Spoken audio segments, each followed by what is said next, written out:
Astagfirullah. Astagfirullah ya. Ya Allah. Hujan dengan intensitas tinggi disertai angin kencang melanda wilayah Aceh Utara sejak pukul 17 waktu Indonesia bagian Barat hingga malam, menyebabkan puluhan rumah dan kios di daerah Simpang Rangkaya, Kecamatan Tanah Luas mengalami rusak parah akibat disapu badai saat hujan deras mengguyur wilayah tersebut pada Kamis 19 Juli 2024. Angin kencang menerjang permukiman dalam 18 desa di kecamatan tersebut. Selain memporak-porandakan puluhan kios dan lapak pedagang, angin kencang juga merusak sejumlah bangunan pertokoan, rumah, dan menumbangkan sejumlah pohon. Pantauan jurnalis Puja TV dari video amatir yang diposting warga ke jejaring medsos memperlihatkan bangunan yang luluh lantak diterjang angin dan diguyur hujan, mencekam dan sangat mengerikan sehingga membuat pedagang syok dan trauma.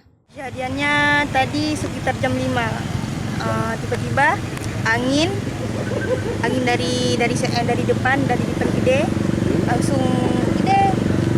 Pas angin ini orangnya langsung keluar. Pas mau roboh, Bang. Pas mau roboh langsung keluar orangnya. Gak ada korban jiwa? Gak ada. Pertama kan hujan gerimis gitu banget.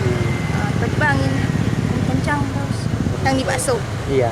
Daerah 130 lah, Bang. Semuanya hancur. 130 juta. Meja semua. Informasi sementara yang diperoleh dari Muspika, Kecamatan Tanah Luas di lapangan, belum ada angka pasti tentang kerusakan bangunan dan korban lainnya sebagai dampak dari bencana tersebut. Namun pihak Muspika menyebutkan jumlah bangunan yang hancur mencapai 85 unit.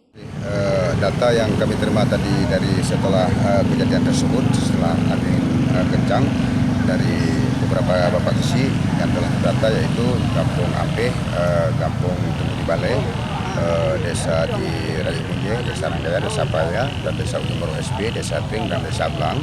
Dan juga ada ke arah menambahkan ada satu lagi desa Rawa.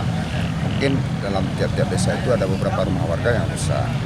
Faktornya tumbang pohon, ada yang atapnya rusak, seperti itu. Keseluruhan diperkirakan sekitar 3 miliar ada, karena ini rumah, jadi kurang dari 3 miliar ada. Karena 18 desa. Iya. 18 desa. Sementara data konkret kerusakan dan kerugian akibat dari bencana ini sedang dilakukan pendataan lebih lanjut oleh pihak Pemkab bersama BPBD Aceh Utara. Dari Aceh Utara, Saiful Bahri melaporkan untuk Puja TV Aceh.